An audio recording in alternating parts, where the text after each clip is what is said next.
In the last YouTube video I posted, I established that it is commonly believed in scientific circles, and nowadays increasingly by the general public, that life evolved on the Earth without any input from a certain natural being.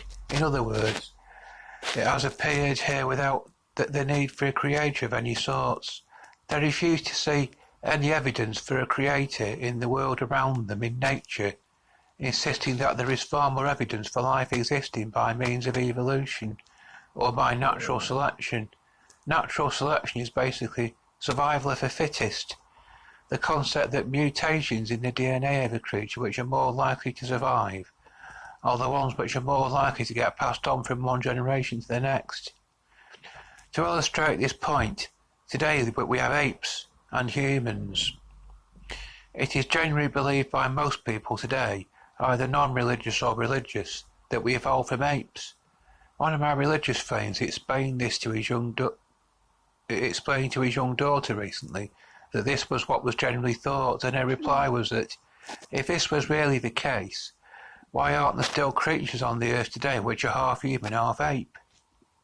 This is a good question, since it is extremely unlikely that an ape will ever give birth to one of us.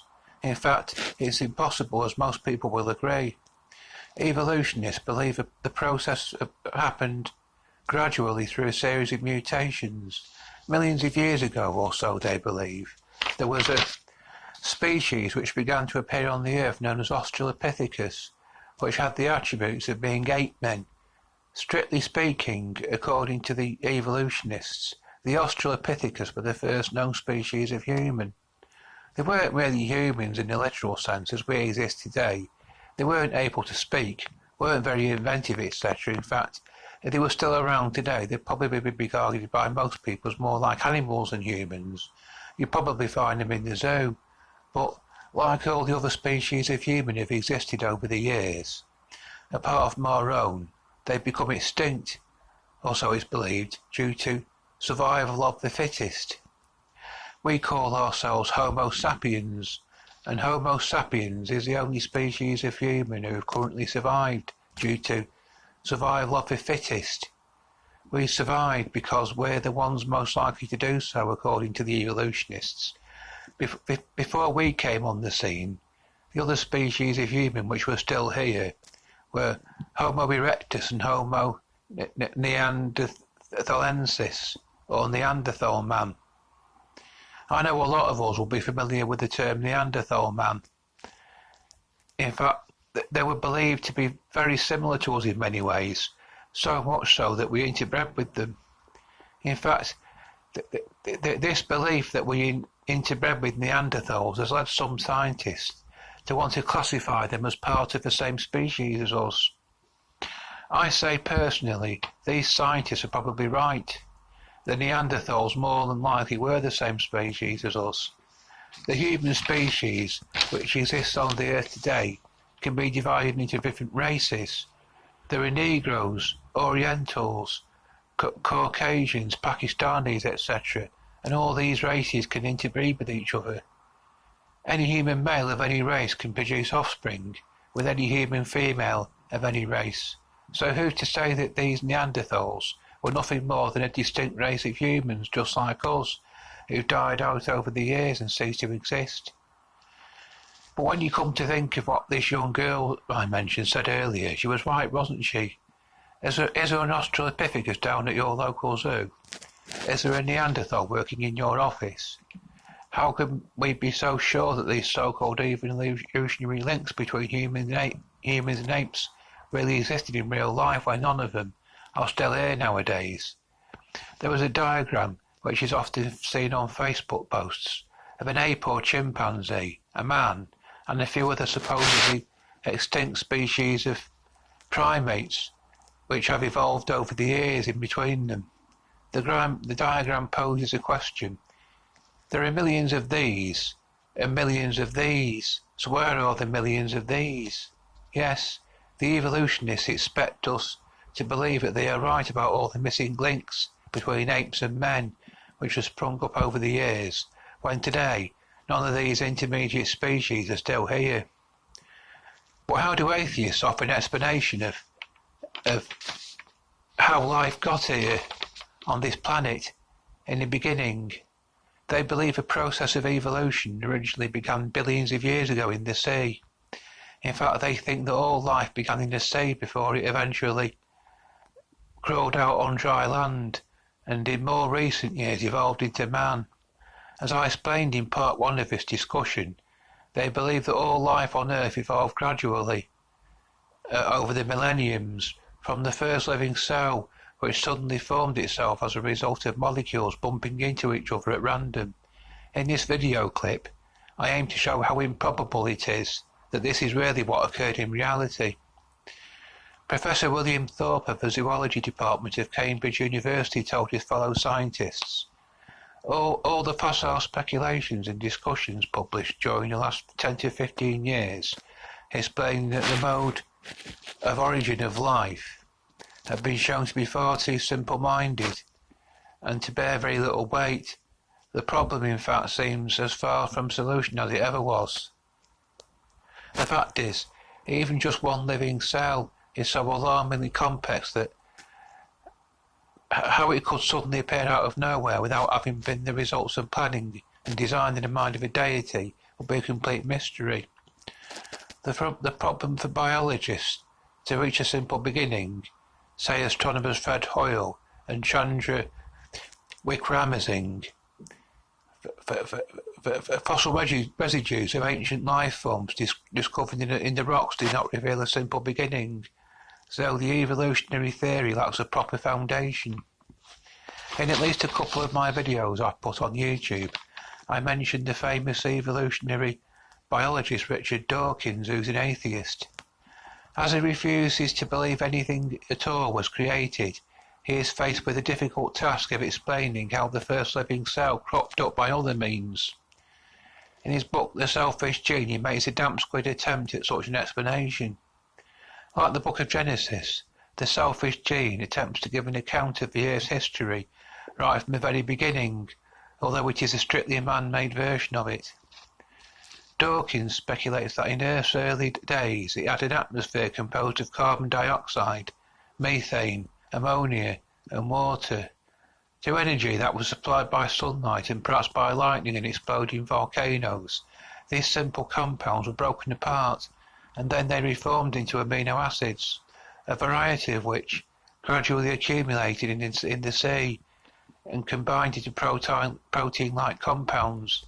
He contends that the ocean ultimately became an organic soup, which remained completely lifeless up until the time when a series of miraculous events occurred involving molecules. A particularly remarkable molecule was formed by accident, a molecule that had the ability to reproduce itself.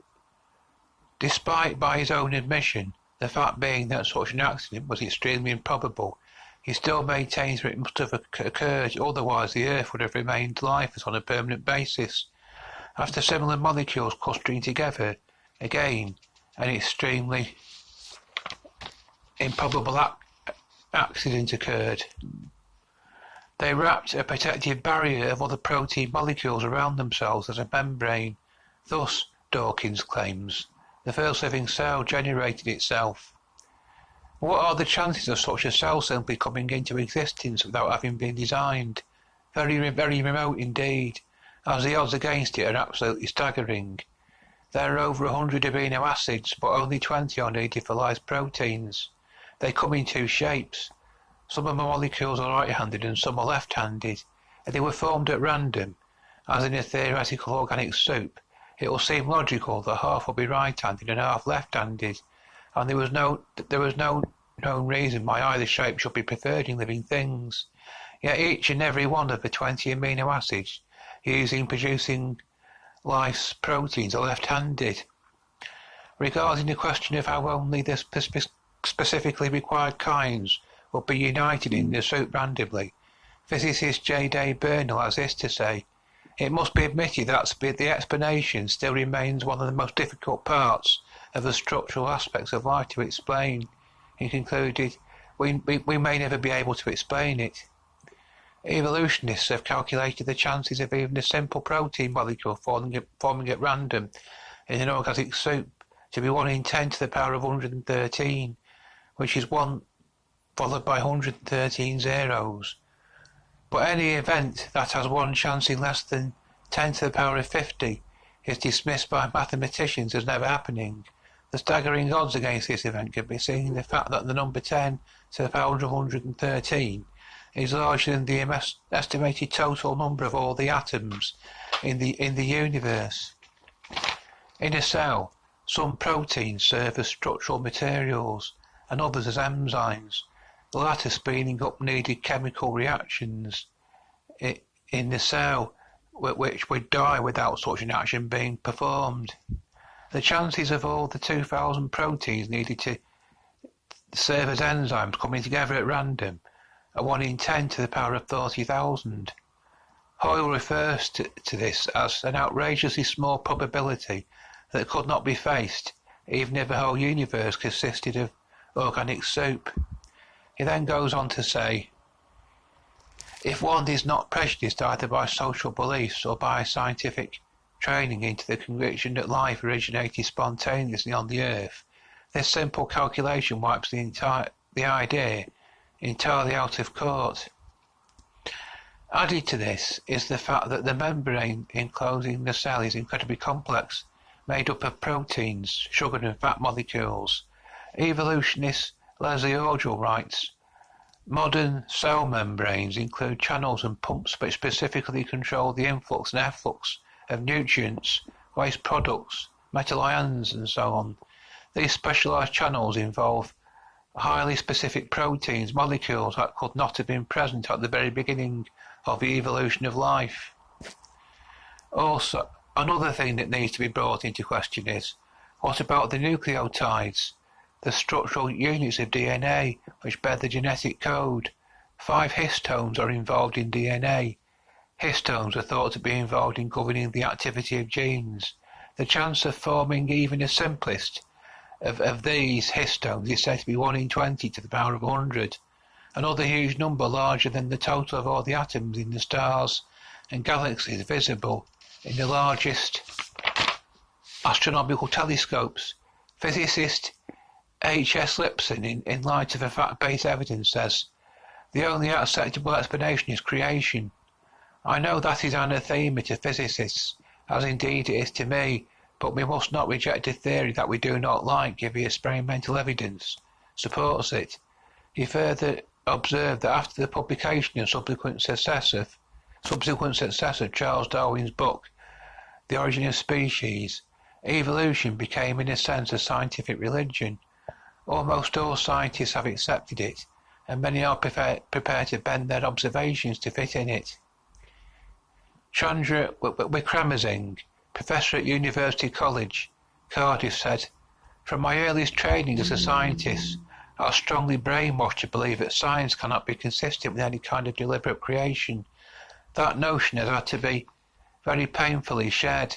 I am quite uncomfortable in this situation, the state of mind I now find myself in, but there is no logical way out of it. For life to have been a chemical accident on Earth is like looking for a particular grain of sand on all the beaches in all the planets in the universe and finding it. He later concludes, there is no other way in which we can understand the precise ordering of the chemicals of life, except to invoke the creations on a cosmic scale. Also, astronomer Robert Jastrow said, scientists have no proof that life was not the result of an act of creation. I hope you found this discussion to be interesting and informative. Please feel free to comment on it. I'd welcome that. I will post a third and final part of it, in which I'll include just my own arguments to show why belief in a creator makes sense. But there'll be a couple of scriptures added too. Anyway, bye for now. Hope you've enjoyed this.